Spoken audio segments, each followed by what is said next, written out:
leaving the ghosts aside and understanding that despite the protestations of Fox News, none of you need have a heart attack, because this is only a conference among people across the spectrum talking about a whole variety of issues with no authority to impose any kind of conspiracy. I think we should move now to the more, the more serious dimension of the evening than my brief comments. I do recall that Martin Wolf probably did not get a Valentine from Larry Summers on February 14th of 2009. He wrote a column that said something, and I'm using my own words, not his, that is it too early to judge this to be a failed administration?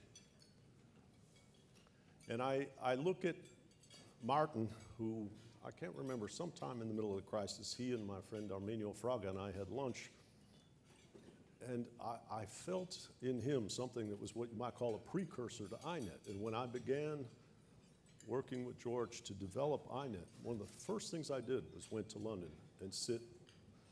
He was very generous. He gave me a couple of hours to talk about what is needed in new economic thinking. And more, as much or as more than anyone that I've known, Martin has embraced that mission, and obviously he's nourished all of your minds each and every day with the questions of what is new economic thinking and what is necessary thinking. What did we miss? What is our responsibility? And he's carried on that mission diligently in these last couple of years. Tonight, he will be in conversation with Larry Summers, who undoubtedly has sat at the pinnacle of responsibility. And whatever you might say, agree or disagree with what's taken place, no one in their mind has had to calibrate all of the responsibilities for the care of this nation and this planet like Larry Summers has in these last couple of years. And in addition, as he demonstrated again today in our press conference, he has a very supple mind and imagination. He understood and answered very, very clearly about questions of the last 10 years and what kind of things has changed his mind in that context. But I actually would say the capacity to bear the weight of that responsibility and reflect upon how economics does and does not serve that ultimate social purpose. No one has had that position like Larry Summers had. So I very much look forward tonight to the conversation between Larry Summers and Martin Wolf. And please join me in welcoming them for talking to us tonight.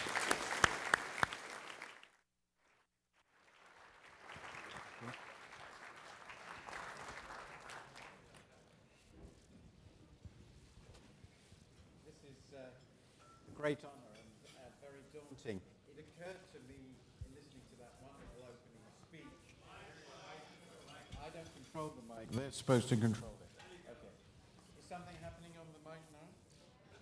No? No? It's green here. Ah.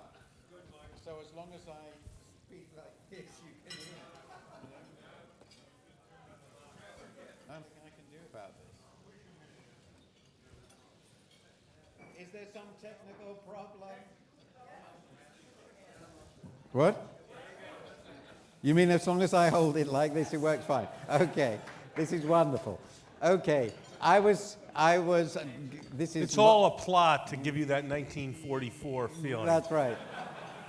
I was thinking at the introduction that we had the glorification of a system that collapsed 40 years ago. And 40 years is really quite a long time. And the fact that we are doing so indicates, it seems to me, how extraordinarily rare any success in international economic cooperation is, that we're still celebrating the creation of a system that collapsed 40 years ago. So, anyway, I'm going to have a conversation with Larry. Larry is one of an incredibly tiny handful of people who have been both at the pinnacle of the economics profession and at the pinnacle of policy making. And I personally, as a journalist, actually like most journalists, I think, deeply respect and admire those people who are actually prepared to take responsibility as well as criticize, which is, of course, our role. So I think that Larry has been preeminent among modern economists in being willing to do this. I think we're all right like this at the moment anyway. And if not, I'll come back to the microphone. Okay, I'd like to start in the following way. Obviously, most of the people here, and I'm certainly one of them, think that what happened in the crisis indicates that at least there are some very big questions, if not some pretty obvious symptoms of a profound failure in modern economics and in the way we think about how the economic system works, both in macroeconomics and in finance. So what I would like to start with, Larry, is how far you share that perspective, how far you feel that what has happened in the last few years, what we've left with, just simply suggests that economists didn't understand what was going on. There's things economists didn't know. There's things economists were wrong about. And there's things where some economists were right. When I was in the government, I got a lot of papers in the mail. To the first approximation, I attempted to read all the ones that used the words leverage, liquidity, deflation, or depression. And I attempted to read none of the ones that used the words neoclassical, choice theoretic, real business cycle, or optimizing model of.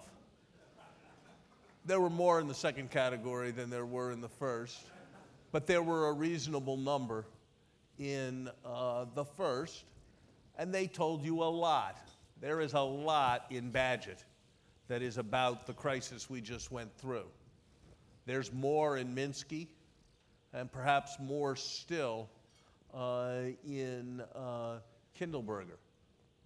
There is enormous amounts that is essentially distracting, confusing, and problem denying in the stuff that is the substance of the first year course in most PhD programs.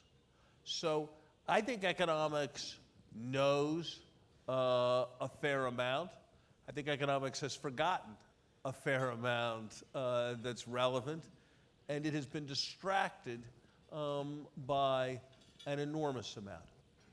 I don't think the general macroeconomics kept up with the revolution in finance as it was realized that asset prices show large volatility that don't reflect anything about fundamentals.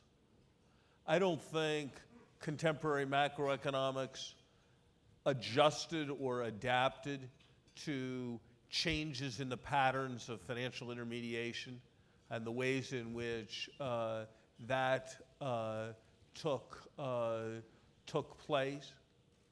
I think people who were practical understood concepts of liquidity finding its way into price inflation or into asset price inflation and being problematic either way. But I think those concepts of liquidity into asset price inflation were at the very edge of, and in many cases not even at the edge, of contemporary macroeconomics, to the great detriment of contemporary macroeconomics. On the other hand, it's common in a moment like this to go into a general bash on economics. And everyone who hates economics because they don't like markets in any context or because they don't do math, and so if you do a subject with math, you just have a bias towards believing that math is useless. Everyone who doesn't like economics has piled on at this moment to regard this crisis as a repudiation of economics, and I don't think that's right. I think the wisdom that's in the Bagehot, Minsky, Kindleberger, Eichengreen, Ackleroth, Schiller, many, many others, actually runs way ahead of those who mostly bring negative attitude about economics, and I think that we'd make a serious mistake if we threw the baby out with the bathwater here.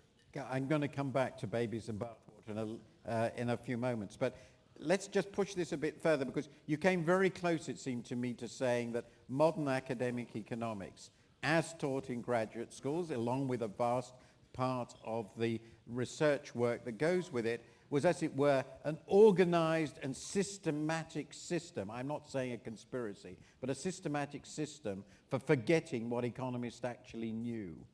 Is that what you're saying?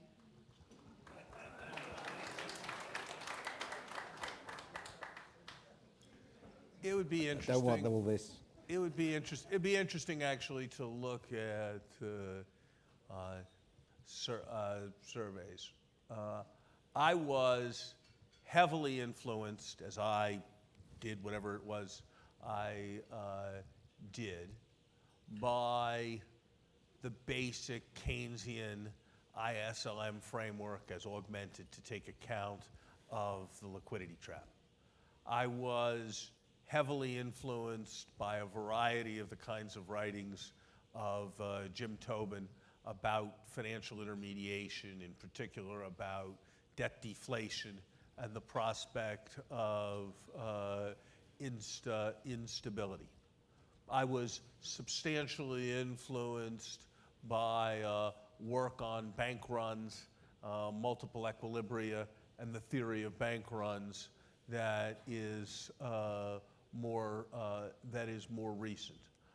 I was influenced by a good deal of what modern finance understands about bankruptcy and restructuring as we thought about treating the banks and as we thought about treating the automobile companies. I would have to say that the vast edifice in both its new Keynesian variety and its new classical variety of attempting to place micro foundations under macroeconomics was not something that informed the policymaking process in any important way. Now, to be fair, I have heard it said that if you actually wanted to know where a planet was, the Ptolemaic astronomical system did better than the Copernican astronomical system for 50 years after the world moved to Copernicus. So a variety of that research may find its day and may find its moment, but it wasn't a moment that had enormous influence during this crisis. And it is my impression that it would be quite easy to graduate with a PhD in economics from many prominent economics departments in this country with only the vaguest notion of what the liquidity trap is, while at the same time being familiar with a substantial amount of subtlety surrounding dynamic stochastic general equilibrium. And that latter subtlety did not inform our policymaking process, and having read the policy prescriptions of those attached to dynamic stochastic general equilibrium, I'm not led to think that the world would have been in a better place had their laissez-faire type recommendations been pursued. I remember that I think one very, very famous Nobel Prize laureate in macroeconomics said that one of his great achievements was to eliminate the name of Keynes from all textbooks on macroeconomics. Obviously, you don't share this view. But let's just push a little bit further on what's going on. I mean, did this happen in your view because economists at the top of the profession were seduced by the idea of elegance, formal elegance, and completeness of the theoretical model, or was actually something more deeply ideological at work, political ideology at work? What was the sociology, if you like? What was driving this? I don't know completely. I think it's a. I think there are three aspects.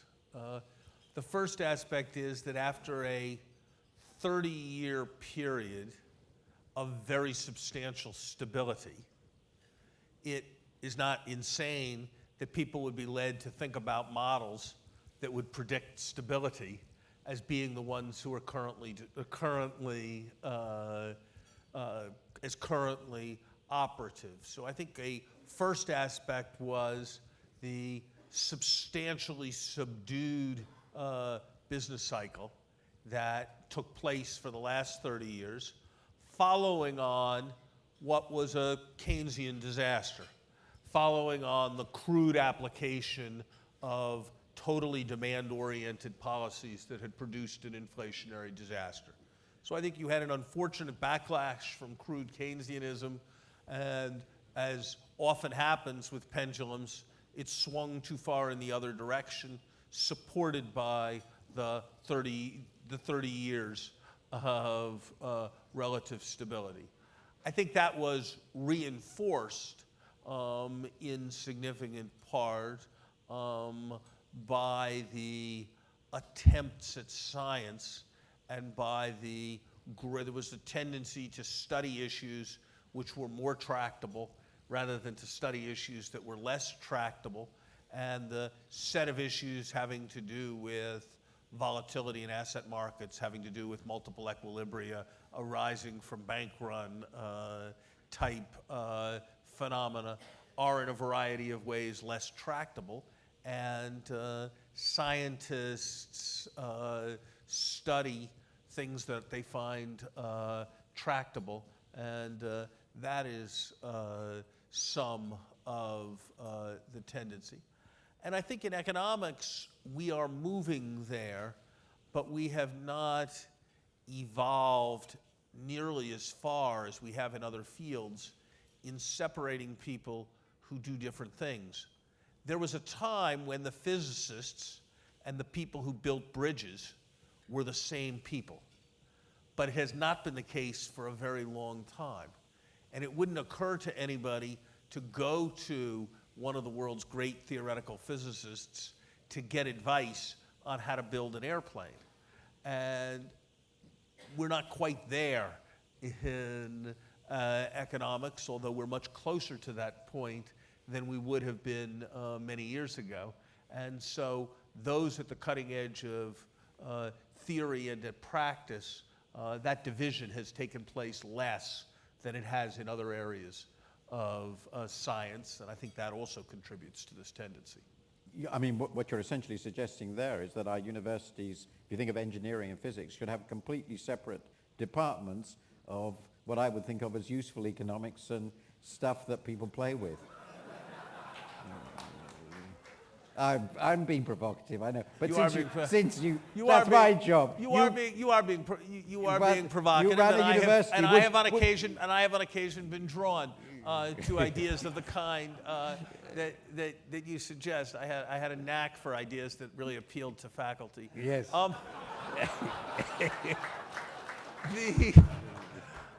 You can try again. Yeah, right. No. I'm one of the very few people who went to Washington to get out of politics.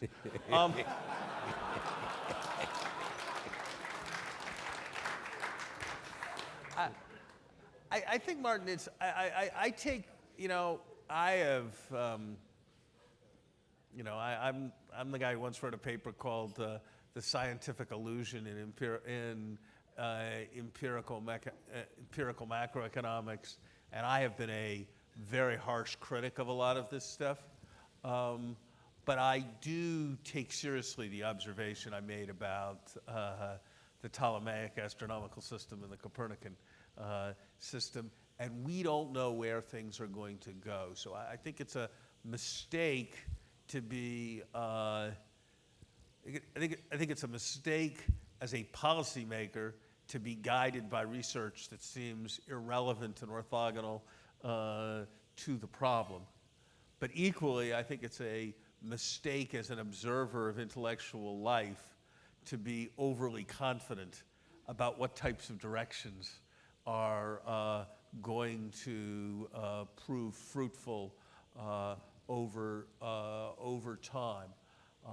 When I was an undergraduate, it was generally believed, outside of a relatively limited number of economists, that carbon taxes or cap and trade were deeply immoral because polluting was immoral and they represented a license to pollute. And over time, that argument became very acceptable. And it hasn't gone as far as I would have liked it to, but I would argue to the very great benefit of society. So I think we need to be prudent about applying research, but we also need to be cautious about attacking research. But those are very simple and powerful basic economic ideas. But let me just, before we conclude on macroeconomic theorizing, since this is the Institute of New Economic Thinking, and you've actually more or less said it's very difficult to know where it should go, but in light of the crisis and what you found useful, the sort of thinking you found useful as a policymaker in analyzing and doing macro policy, where do you feel that researchers, obviously there should be freedom, people should explore different avenues, but if you think about INET, where do you feel, also as your experience as a policymaker, you would like to know more, where you would like to see more penetrating analysis? What are the questions that concern you in macroeconomics, which you feel at the moment we just aren't addressing properly? The general equilibrium aspects of financial intermediation and the regulation of the financial sector. We know a lot about an individual bank's incentive to take risks versus not to take risks, moral hazard, all of that. How that integrates up to the entire financial system is a matter where, from Bill White's writings, others, it's not that we don't know anything, but we don't know nearly as much as I would have liked. What are the analogs to Bagehot's rules for lending to banks, for governments responding to instability in the shadow banking system or instability in capital markets? We don't know nearly as much as I would like to. What is the nature of the dynamic and the reasons for its change in the relationship between employment and output, where we had a set of relationships that seemed quite regular between employment and output, but the behavior has really now been quite different in the United States in several recessions. The behavior has been really quite remarkable in Germany, with huge changes in output and no changes in employment. How is one to think about the relationship between employment and output? I don't think economists know nearly what they should know about that. How to think best about aspects around liquidity and confidence is a question that actually goes to deep aspects of economic theory around coordination. And I don't think we understand that as well as I would like us to. I also don't think, and I think this is a different kind of answer and is a little away from macroeconomics.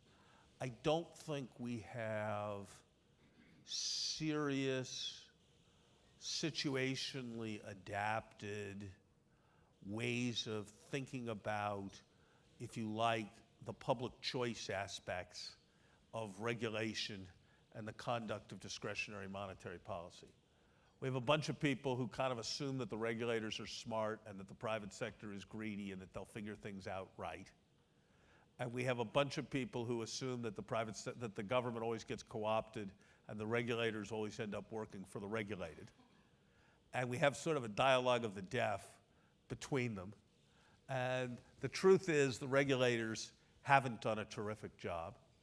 The truth is we have a broad social problem that covers everything from finance to deep sea drilling to nuclear, that in all kinds of areas that are technical and hugely important to society, there's roughly nobody who knows about them, who doesn't have some set of deep interest in them, and that creates all kinds of questions of legitimacy and knowledge, and we don't really want regulation by the co-opted, but we also really don't want regulation by the ignorant, and there's hardly anybody who is both knowledgeable and unco-opted.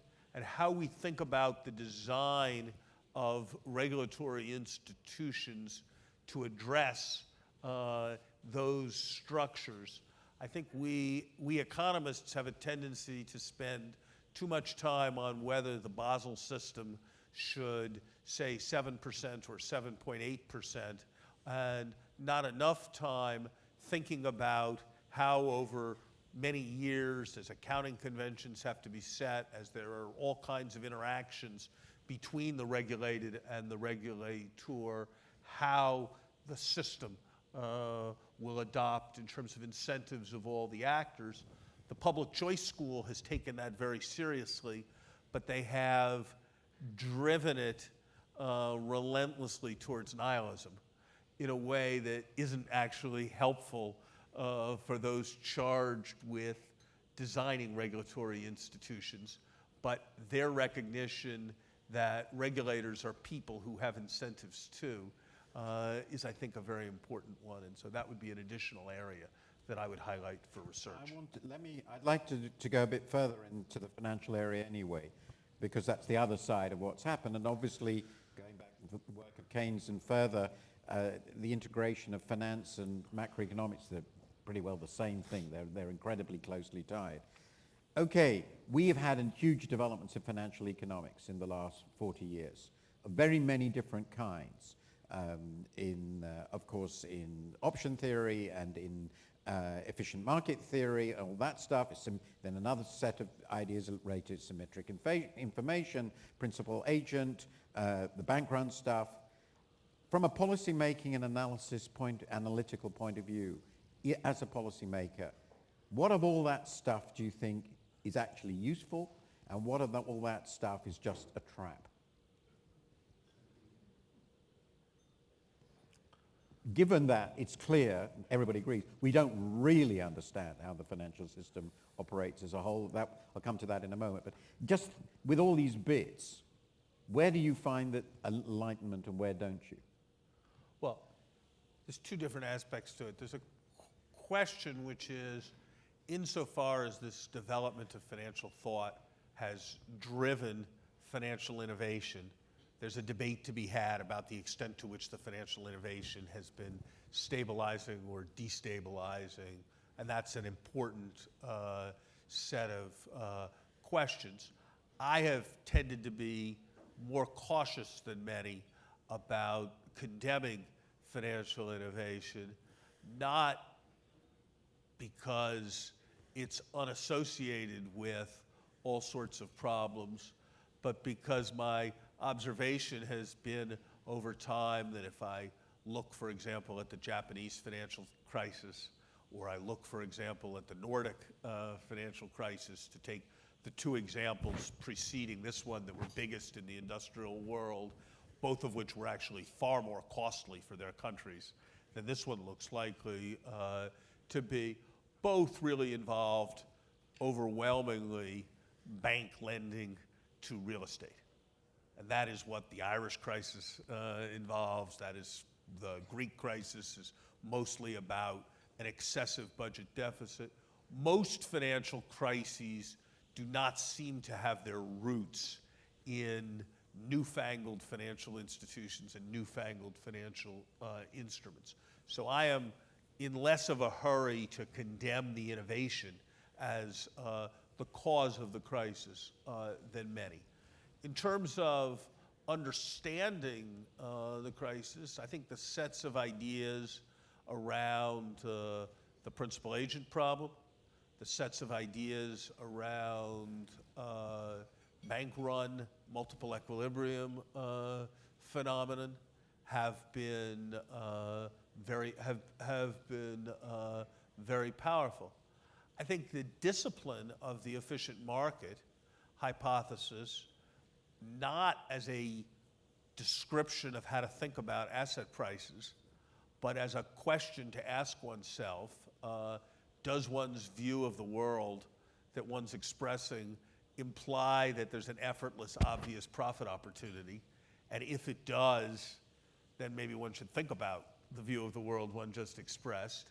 I think that is actually a useful and important idea. You know, to take a contemporary application, I'm struck by the number of people who think that, I'm exaggerating slightly, the day quantitative easing ends, there's going to be a major jump in the bond market because the federal government's no longer going to be buying there, whereas some acquaintance with efficient market type notions would lead one to be rather skeptical of that idea to one's benefit. So I think all of these things have increased our understanding of how the market operates, and I think one does have to be struck, and there are many different ways to interpret this, but there has been a market outside the academic world in large scale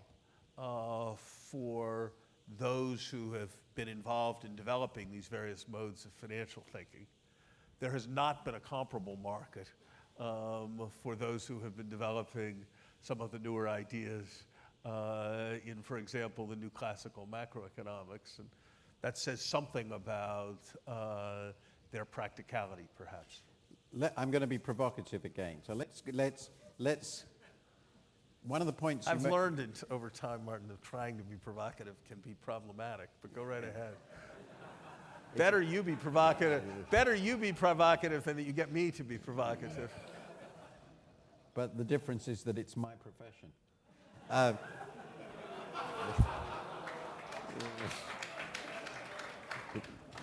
Anyway, the question I had is, you said, which I think is very powerful, we understand bits of this system, but we don't really understand very well, and we don't know how to control the whole financial system as a whole.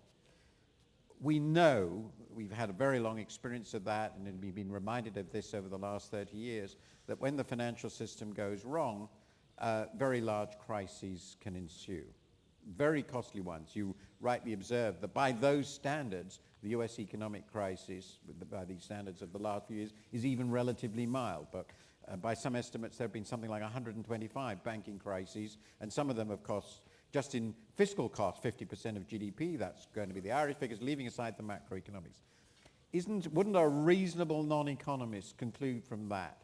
One, here we have this fantastically dangerous engine which you don't fully understand. Therefore, the obvious conclusion is you just cannot risk deregulating it. It has to be under government control very tightly all the time.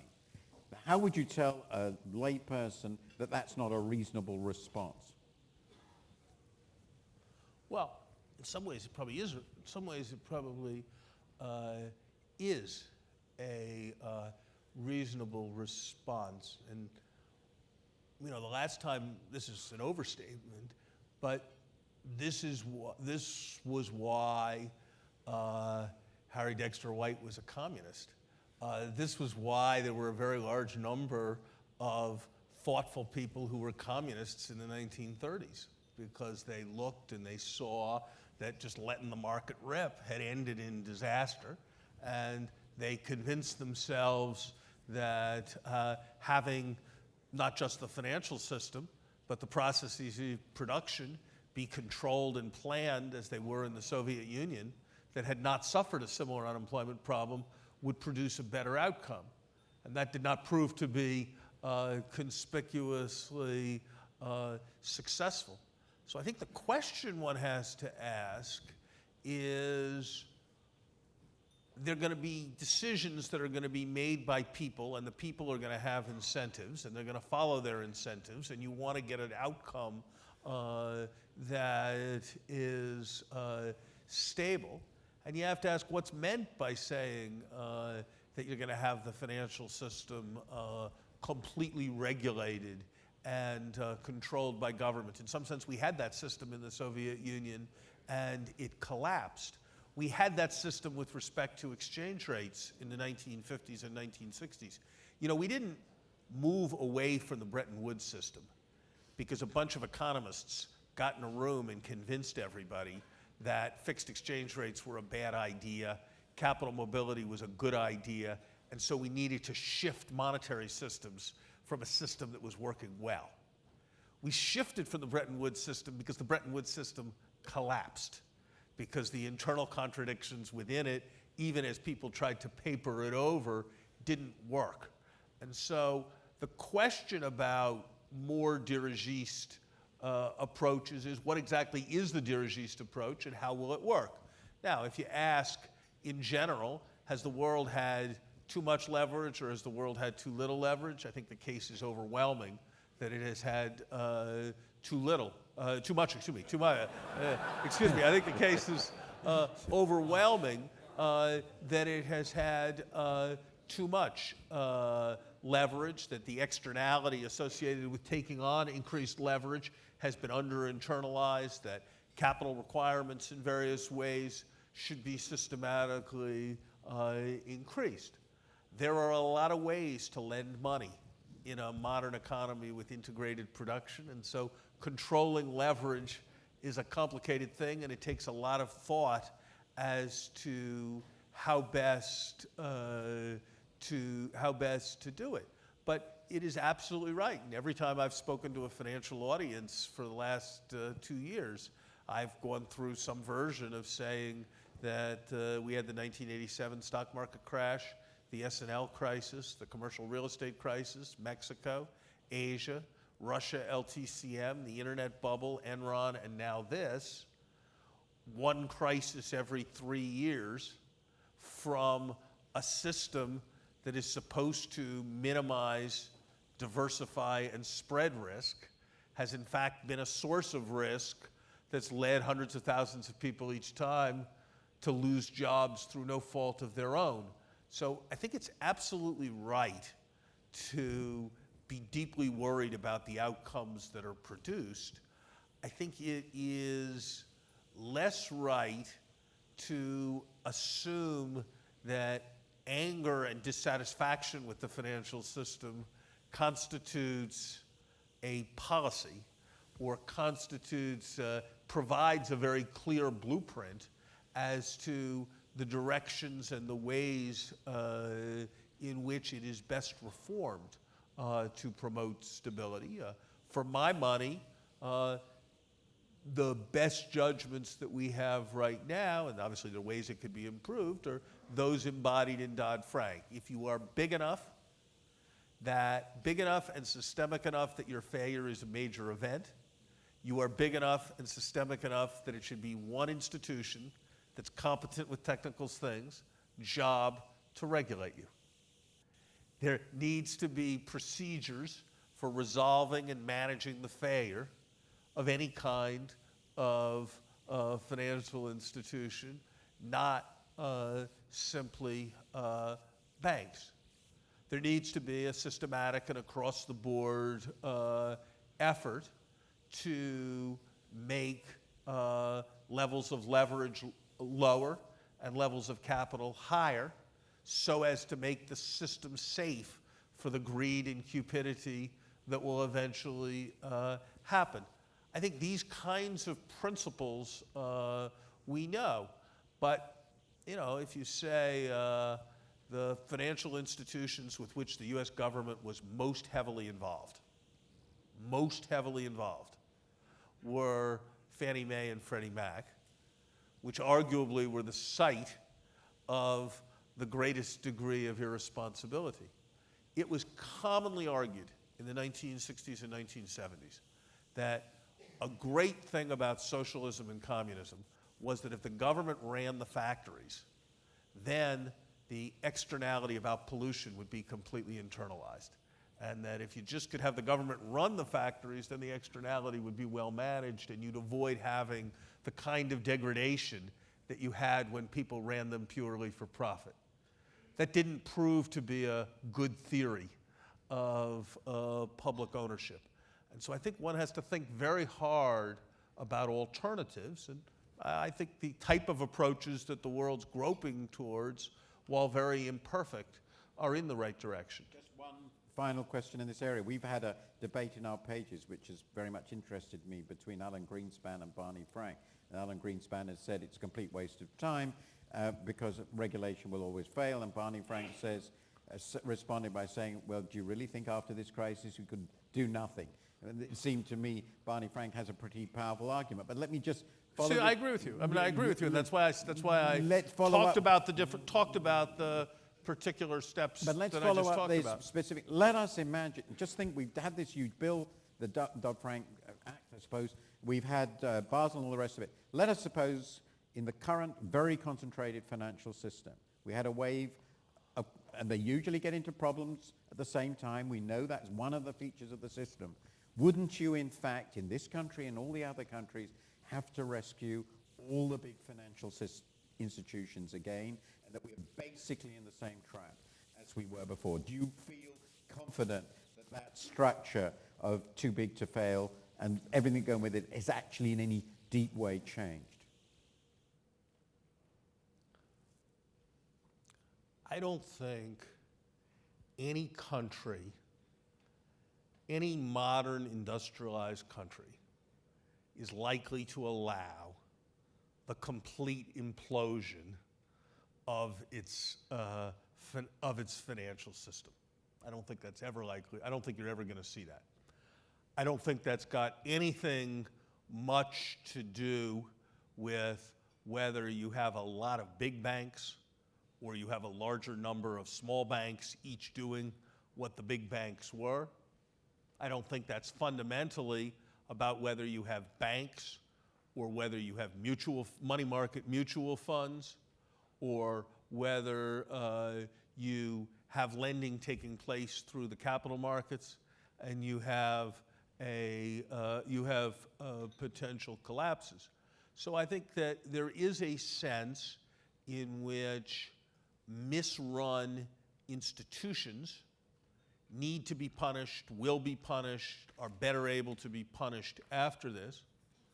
Once every 50-year disasters, I think, are likely to be met with policy, I hope, will be met with policy responses.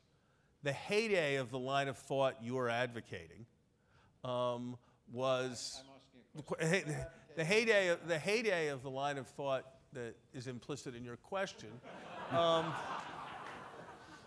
was the 20 hours surrounding Lehman's demise, and it didn't work very well.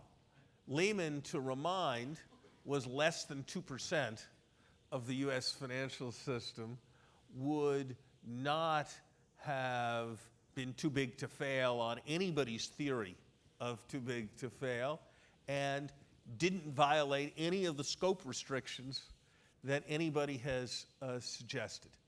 So I think we do have to reckon with the fact that there are these systematic connections that we will need to address very hard.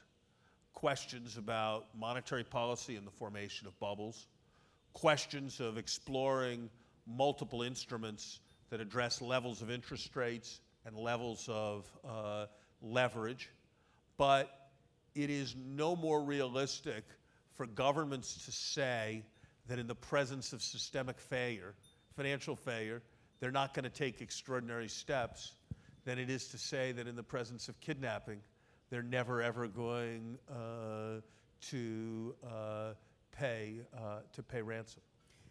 No, I'd intended to ask a question at this stage, but I've run out of time.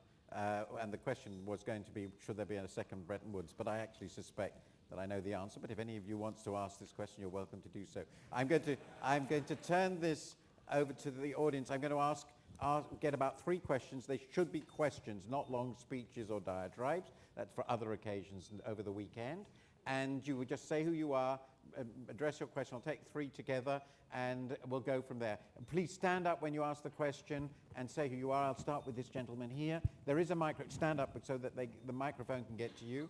And I hope it works slightly more better, just as mine does. Just say who you are and what the question is, please. Dave Colander, Middlebury College. Wondering, in terms of the training of economists, how could that training be changed to better sort of fit sort of the example that you're suggesting? In other words, earlier we had Ken Rogoff sort of talking about, here they said, you wrote this wonderful book, I enjoyed it immensely, now I've got to go back to research. All the students think of that. How within the profession itself can that change in training take place, where students would say, that is research, and that are things that we should do. In other words, there's 2 types of economics. One would be scientific. Got it. We've got it. Okay, another one, someone in the back. Is there anybody near in the back who can stand up if you want to? No? No? Okay, okay. Who, please? Okay. You've got the microphone? Okay. Yeah. My name is Ajit Singh from Cambridge. I have a question from both you gentlemen.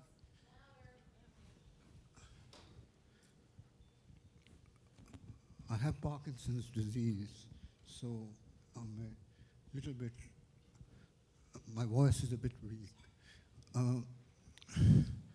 The question which I have is that the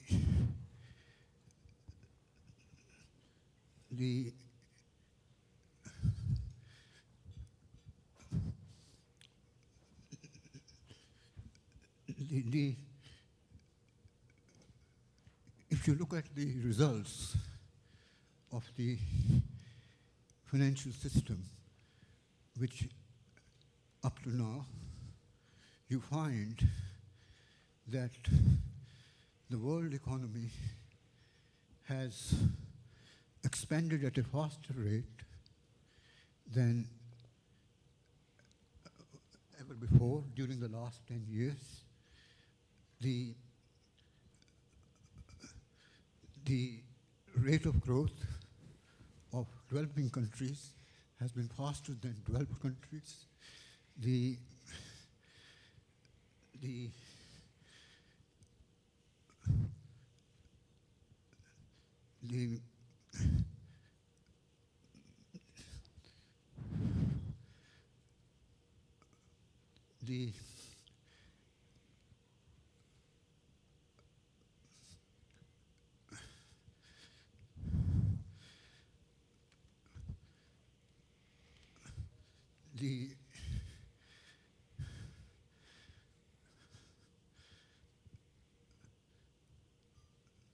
contribution of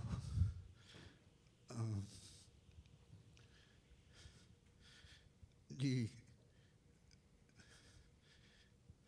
contribution of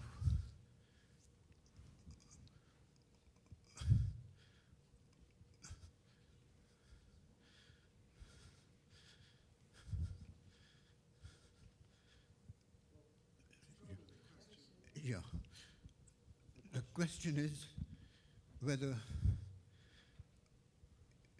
in the light of these facts, which are faster growth of the world economy, which are faster expansion of the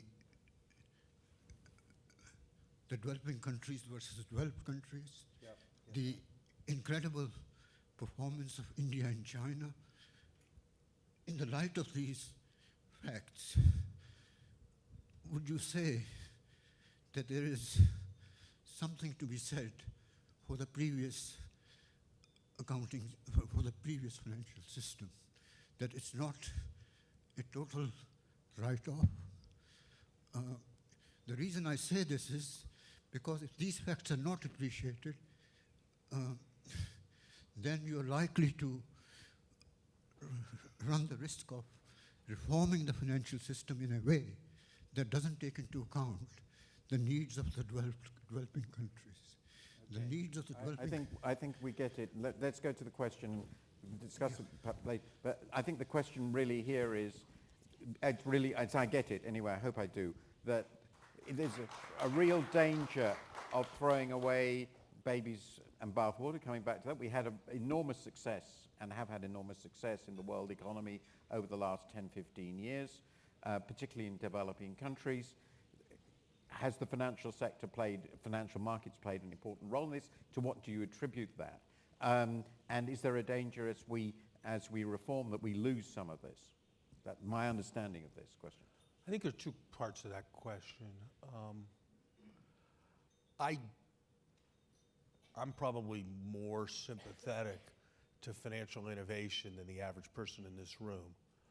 But I would not want to make the argument that financial innovation has been an important financial innovation in terms of derivatives and in terms of the development of all of that has been an important contributor to China and India's success. I think there's a different question, which may have been what the very thoughtful questioner had in mind, which is to what extent did the managed export-oriented exchange rate contribute to enjoying a period of remarkable growth, and whether international monetary reform that in the name of symmetry reduced the ability of developing countries to, at an early stage of the convergence process, use a depressed real exchange rate as a tool of industrialization, be in some way problematic. And I think that is a very fair and legitimate question. I think you do need to recognize that it is going to be harder for countries with over 1 billion people to operate on that basis as they enter their third decade of 10% growth than it may have been for Europe or Japan to operate on that basis in the 1950s and 1960s, just given the political imperatives in the industrialized world. But I think it's a very real and legitimate issue that does need to be considered. My own suspicion is that there may turn out over the intermediate run to be a little less in this whole debate than many people think, because I think China is reaping the consequence of its exchange rate management in terms of higher inflation rather more rapidly than many people would have expected a year ago, and therefore is finding itself with less ability to control its real exchange rate than many might have expected some time ago. But I think it's a very legitimate issue. On the training point? I think there's a very fine sort of judgment that teachers always have to make, which is to what extent they teach students what they're interested in and what they find most exciting and what they experience as the cutting edge of their research, and to what extent they need to present a broad range of perspectives to students. And for my taste, PhD instruction in economics is a bit tilted towards the former at the expense of the latter. And that's why a lot of stuff that I was taught when I was in graduate school and that I found enormously useful over the last several years has passed out of the curriculum. And I think with some real cost. But I'm also sort of aware that when I was 30, I didn't have all that much time for what the old guys thought the new generation of students needed to learn, and now I'm one of the old guys, so I sort of have some hesitation about pushing my views with excessive vigor. This is uncharacteristic modesty. Maturity, we call it. Yes, I know the feeling. It happens when you hit 60. Anybody? I would like somebody right at the back there. Yes, please. Could you Thanks. say who you are? Eve Smith. Right. One of your closing remarks regarded the fact that we in advanced economies, and to an increasing extent in developing economies, accept the notion that we don't let financial systems fail. And in fact, the evidence suggests it goes further than that. In the crisis, substantial support has been extended to financial systems beyond that of any other private sector actors. For example, military contractors don't get the same support that financial sector actors do. My question then is, what is the case for not treating financial sector actors as utilities? Okay, we'll get to that. One more question. I think we've still got 7 minutes, I'm told, according to this wonderful clock in front of me. Gentleman there. Yes, you, please. Could you stand up, and then no doubt a microphone will arrive. Or not. Yes, a microphone will arrive. Thanks. Thank you. Louis Kaas from the World Bank. I'd like to ask another exchange rate question.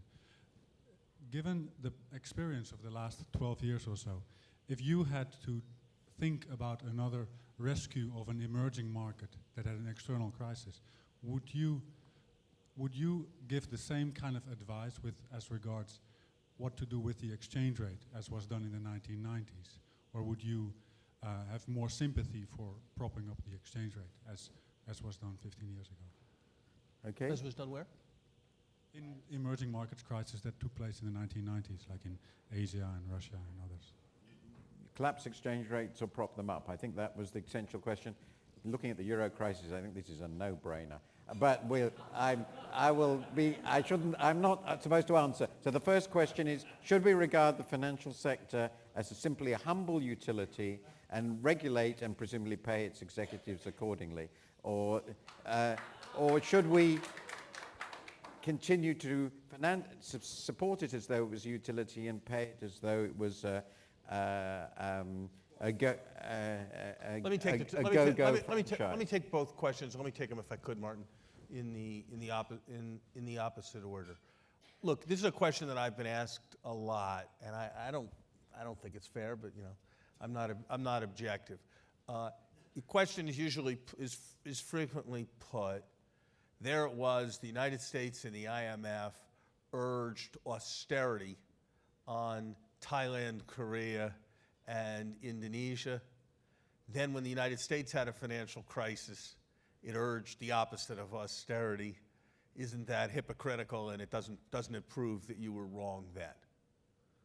And my reaction to that has always been that the medicine depends on the disease, and that it is very different to have the disease, which is no one from the rest of the world wants to lend you any money anymore, and therefore your currency is collapsing, than to have the disease, the asset prices in your country are collapsing, and people are bringing money back to your country because they think your money is safer there. And that the crisis that was much more analogous to the US crisis than the crisis in Thailand, Korea, or Indonesia was the crisis that Japan had in the early 1990s. And for better or for worse, the American advice with respect to that crisis was strongly expansionary fiscal policy and was strongly expansionary monetary policy.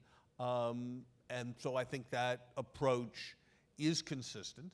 And I think the idea that when your currency is in the process of collapsing, that somehow printing more of it or selling more financial instruments in it is somehow going to be availing with respect to the currency.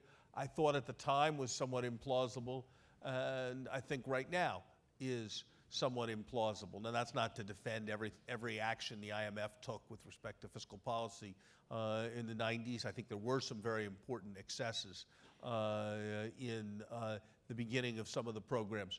But I think the broad orientation would be that the United States is more like Japan, and that the recommendation is Keynesian expansion in both cases. Should finance be a public utility? One can certainly see the argument in attempts. Notice that if you make it a public utility, it's surely going to be too big to fail. And if you can't say you want to make it a public utility because you hate too big to fail, because being a public utility is the ultimate thing. Logic of it. We've tried that. I mean, the world has seen that experiment. That's probably a very good way to think about the Indian financial system prior to 1990. And there are a variety of public choice mechanisms that tend to come. The government tends to feel that if it controls the financial system, it should encourage it to buy the debt of the government in order to keep interest rates low towards that objective. That then has a set of implications for deposit rates. That then has a set of implications for the availability of credit to business. And so the track record of public utility operated financial systems in terms of allocating capital to entrepreneurs who are going to succeed with it rather than to incumbents who are failing with it has, to my knowledge, been very, very poor around the world. So I don't discern that there's a lot of evidence for that kind of idea in the international experience. Now, having said that, has the World Bank performed an enormously constructive function over time? Yes. Does the European Investment Bank perform a set of useful functions? Probably it does in many cases. Are there arguments that there should be more public financial intermediation in some cases through a national infrastructure bank or some such in the United States? I think that's a reasonable, perhaps even a persuasive argument. But to take over all the process of financial intermediation through the public sector, I think we would still have. I think if we went down that road, we would still have U.S. Steel as one of our flagship companies. And I don't think you would likely have seen the kind of dynamism that we've seen in this country. I'm going to take the very last and very brief question, the privilege of asking it, a very concrete one. One of the most fascinating things going on at the moment has been, though we don't really know quite what's going on in the US, the contrast between US and European attitudes to fiscal policy as we come out of the crisis. And I'd just like you to think about the question that what the Europeans are doing, their insistence on stringency anywhere, everywhere, both voluntary as in the UK, forced elsewhere. Do you consider this to be basically nuts?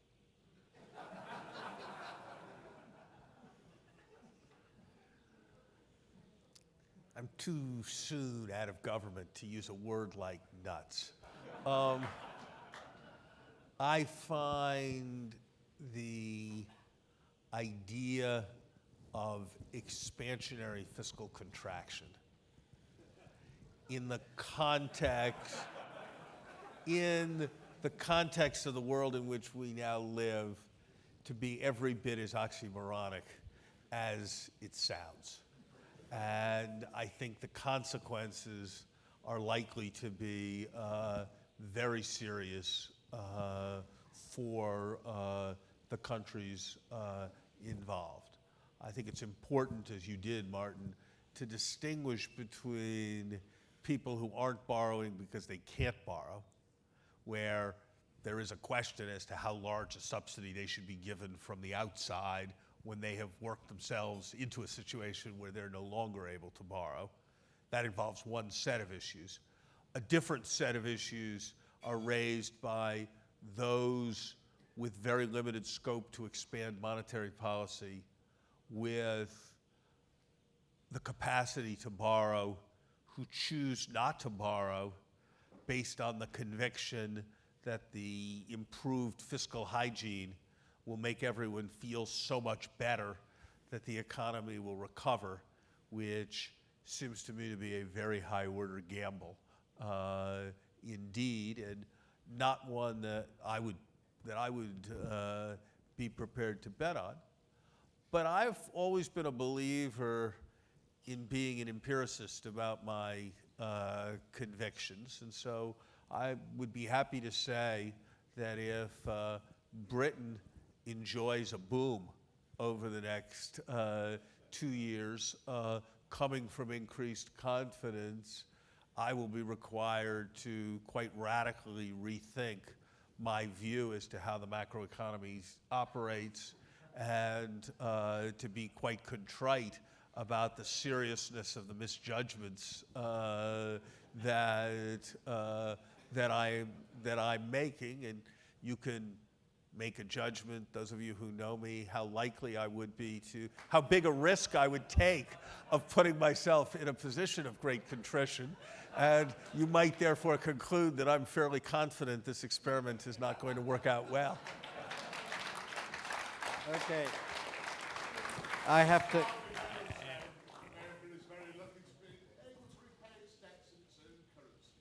I have to say that, well, we can repay our debts in our own currency. They're just going to depreciate faster. I agree completely with your assessment in this latter point. I'm over time by 3 minutes, which I feel mildly embarrassed by. But I think we should thank Larry for a characteristically brilliant and combative discussion. Thank you very much.